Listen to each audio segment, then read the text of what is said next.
Part I. Where candle molds come from and why dragons dislike haste. Tobian loved two things more than anything else: books that smelled of dust and time, and films in which wonder did not happen at once, but only after a long journey. So when he decided to create a magical candle, he knew from the very beginning, one must not start with fire, nor with wax, but with the mold. A candle without a mold is like a story without a plot. It will simply spread and lose itself. He wanted a dragon-shaped candle. Not a caricature, but one whose scales lay in proper layers, whose wings did not fuse together, and whose tail did not turn into a sad icicle.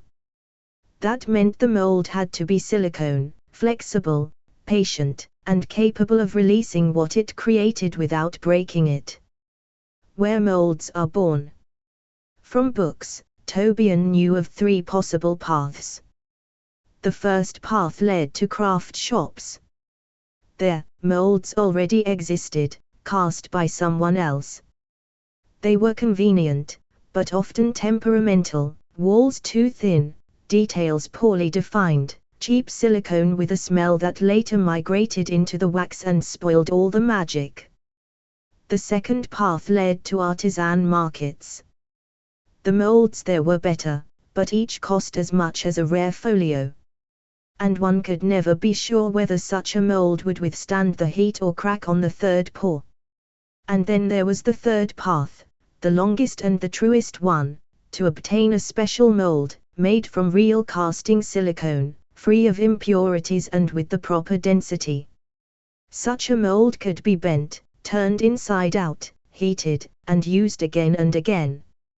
For this, Tobian set out to a place where molds were not sold ready-made, but born. The road to the Valley of Soft Contours. The valley was not marked on any map. It was found by those who knew how to read not the lines themselves, but the notes in the margins. People said that masters of molds lived there, and that their silicone behaved like a living creature. It disliked dirt, feared haste, and hated cold. Tobian arrived at sunset. The first thing he noticed was the smell. Not sharp, not sweet, but neutral, almost absent. That is how good silicone smells. It was a sign. An old master, like a sculpture brought to life for a few hours, listened to Tobian's request and said, "A dragon mold cannot simply be taken. You must know how to treat it, or it will crack before the first candle is ever born." And he began to explain. Slowly. Thoroughly. What a proper mold must be like. Tobian wrote everything down. The mold must be made of casting-grade, heat-resistant silicone. Ordinary household silicone will not do, it deforms under hot wax. The walls of the mold must not be too thin. Thin walls overheat and lose their shape. The mold must have a pouring channel, an opening through which the wax is poured. If it is missing or too narrow, the wax will cool too quickly. Fine details of a dragon require air vents. Otherwise, voids will remain in the wings or the face.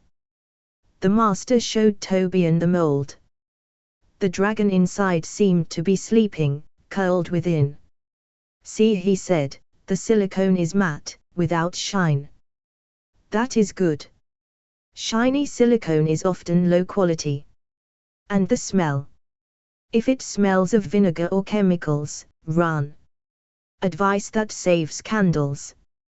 Before handing over the mold, the master added a few more things, the kind not always written in manuals but always learned through mistakes. A new mold should be washed with warm water and mild soap, then dried completely. Dust inside the mold will become part of the candle. A mold must not be stored folded or pressed under something heavy. Silicone remembers its shape for a long time. Before the first pour, it is best to warm the mold slightly, simply by leaving it in a warm room.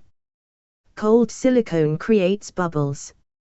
Never place the mold directly on cold stone or metal. There should be a layer of fabric or wood beneath it. Tobian understood then, a mold is not just a tool. It is a partner. It either helps, or it takes revenge. The return. He left the valley with the dragon mold carefully wrapped. It felt warm to the touch, as if it already held future fire within it. Now he had what mattered most. The mold. But ahead awaited wax, wick, temperature, patience, and mistakes that look beautiful only in books. Tobian smiled. The story was only beginning. Dragon Candle. Part 2. How wax, wick, and other things that dislike inattention are chosen. When he returned home, Tobian did not unpack the mold at once. He placed it on a shelf beside books on alchemy, cinema, and curious crafts. The mold needed to grow accustomed to its place. And he needed to prepare himself. Candle making begins long before fire. It begins with a list. Tobian loved lists. They reminded him of the closing credits of his favorite films. Everyone matters, even those who appear only for a second. Choosing the wax. The heart of the candle. At the top of the list stood wax. The master from the valley had said. The mold is the body. The wick is the breath. But wax is the heart. Tobian went to a place where materials were sold, not promises. He knew there were several kinds of wax, and that each behaved differently. Paraffin. Cheap, obedient, easy to melt. But its scent is dull, and it loves cracks more than the warmth of hands. It was not suitable for a magical candle. Soy wax. Soft, matte, sensitive to temperature changes. Good for simple shapes, but in complex ones, with wings and tails, it can betray you. Beeswax. This was it. Golden, dense, scented with summer and patience. It melts at a higher temperature, but it holds its shape and fine details, as if it remembers what it once was. Tobian chose refined beeswax in pellets. Pellets are convenient, they melt evenly and allow precise measuring. He noted several important details. The wax must be clean, free of debris and impurities. It is better to choose a light color. Dark wax hides the details of the mold. Old wax, melted and remelted many times, can behave unpredictably. The wick. The axis of the future flame. Next came the wick. A small thing, but if chosen poorly, the dragon would either drown in wax or smoke like an angry volcano. Tobian studied the display for a long time and recalled the main rule. The wick must be matched to the wax and the size of the candle. Beeswax requires thicker wicks. A thin one will not cope. He chose a braided cotton wick, uncoated, of medium thickness. Extra length. The excess can always be trimmed later. No metal core. Metal heats up and can damage the mold. In his mind, Tobian pictured the wick running precisely through the center of the dragon's chest. Candles favor symmetry. The thermometer. The eye of fire. Without a thermometer, wax becomes a game of chance. And chance is rarely friends with precision. Tobian chose a kitchen thermometer with a probe, capable of withstanding high temperatures. Not a finicky electronic one, but a simple analog instrument, indifferent to steam and droplets. He remembered. Beeswax requires control. Overheating destroys both scent and structure. Temperature cannot be guessed by sight. Even almost cooled is not a measurement. Utensils and small things remembered too late. The list continued to grow. A metal container for melting wax. Not one that would later be used for food. A water bath. Direct flame is the enemy of wax. A wooden stick or spoon for stirring. Metal cools too quickly. A clip or stick to secure the wick in the mold. Scales. Because by eye always turns out to be more. Paper towels and a cloth. Wax finds paths where it is not expected. And one more thing. Tobian hesitated for a long time, but finally took gloves. Not out of fear, but out of respect for the process. The last piece of advice he heard from himself.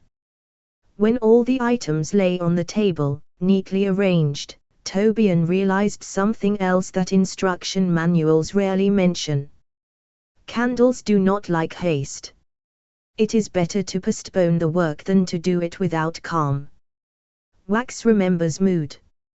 And the flame will later reveal it. He looked at the dragon mold. It was waiting. Part 3. Of the first pour, and how wax learns to become a dragon. Tobian woke early. Not because he was in a hurry, but because on days like this, morning must be clean. He did not turn on music, did not open the windows, and did not light the lamps. Candles sense abrupt gestures long before they become candles. The dragon mold stood on the table. Beneath it lay a folded cloth. Nearby, everything else rested, checked and ready. He began with the quietest stage. Preparing the mold. Before wax appears. Tobian took the mold in his hands and carefully inspected it from the inside. Not a speck of dust. Not a single fold. He knew a few simple but important things. The mold must stand perfectly upright. Even a slight tilt can distort the tail or the wings. The wick must run strictly through the center, without touching the walls. The lower opening of the mold, if there is one, must be sealed tightly. A drop of wax on the table is a small thing, but it always distracts. He threaded the wick, fixed it at the top with a wooden stick, and gently tensioned it from below, without excess force. A wick should not be a string. It should be calm. The mold was ready. Melting the wax. Where there is no hurry. Tobian poured the beeswax into a metal container and placed it on a water bath. The water warmed quietly. The wax began to melt, as if remembering that it knows how to be liquid. He did not step away and did not let himself be distracted. Here is what he did right. He did not overheat it. The thermometer showed the proper temperature. He did not stir too often. Wax dislikes unnecessary movement. He did not allow it to boil. Boiling wax is no longer wax, but a substance that has lost itself. When all the wax became transparent and uniform, without flakes or cloudy streaks, Tobian removed the container from the heat and gave it a few moments of rest. Bubbles rise to the surface if they are not disturbed. The moment of pouring. The shortest and the most important. He brought the container to the mold and paused. Not for drama, but for precision. The pouring began slowly. A thin stream of wax flowed into the mold without splashing and without trapping air. Tobian poured into a single point, allowing the wax to fill all the recesses on its own. He knew. A fast pour traps air. Interruptions create layers. Pouring onto an already cooled layer leaves seams. When the mold was nearly filled to the edge, he stopped. It is better to leave a couple of millimeters. Wax settles. Cooling. The time when nothing is done. This was the most difficult stage. Because the hands wanted to check, and the eyes wanted to peer inside. But Tobian knew. The mold must not be moved. Artificial cooling is forbidden. It must not be placed near a window or a heater. The candle must cool on its own, slowly, like a beast falling asleep. After some time, the wax slightly sank in the center. This was normal. Tobian gently reheated the remaining wax and made a small corrective top-up, exactly into the center, with a thin stream. No cavities appeared. Releasing the dragon. When the mold became completely cold to the touch, Tobian waited a little longer. Patience here is not a virtue, but a tool. He carefully began to bend the silicone, not pulling the candle out, but allowing the mold to release it on its own. The silicone turned inside out scale by scale, the wings emerged intact, the tail smooth. The dragon turned out exactly as it should have. No cracks. No bubbles. Sharp, clear details. Tobian trimmed the wick to the proper length and placed the candle on the table. Final notes that proved true. He remembered this day because everything worked. Preparation matters more than pouring. Temperature matters more than force. Slow is better than fast. A candle always feels the attitude behind it. The dragon was silent, but in that silence there was a promise of light. The candle succeeded on the first try not because it was magic, but because Tobian did everything the right way. And sometimes, that is exactly what real magic is. Dragon candle sparkles. Part 4. Of how a candle gains a name, a scent, and the right to be lit. The dragon had stood on the table for a full day. Tobian deliberately did not touch it. Candles, like books, need time to rest first. During this time, the wax fully gains its density, and the mold, even after leaving it, still leaves a trace in the character of the future flame. Now the moment of delicate work had come. Color. When light is given a shade. Tobian looked at the dragon for a long time. The natural color of beeswax was warm, honeyed, almost sunlit. And he knew an important rule. If the mold is complex, the color must not be loud. A pigment that is too dark will devour the details. One that is too bright will break the feeling of living light. So he chose minimal toning. He used special wax dyes, not powders and not paints. A very small amount, dissolved in warm wax. A color not of the dragon itself, but of the light inside it, slightly amber, with depth. Tobian did not repaint the candle. He only emphasized what was already there. Scent. What is felt with closed eyes? Scent is the most treacherous part. It can turn magic into a pharmacy or a pastry shop. Tobian chose natural essential oils and did not mix many of them. Dragons do not need complex bouquets. He remembered the essentials. Oil is added only to warm, not hot, wax. A few drops are better than so it's noticeable. Beeswax already has a scent.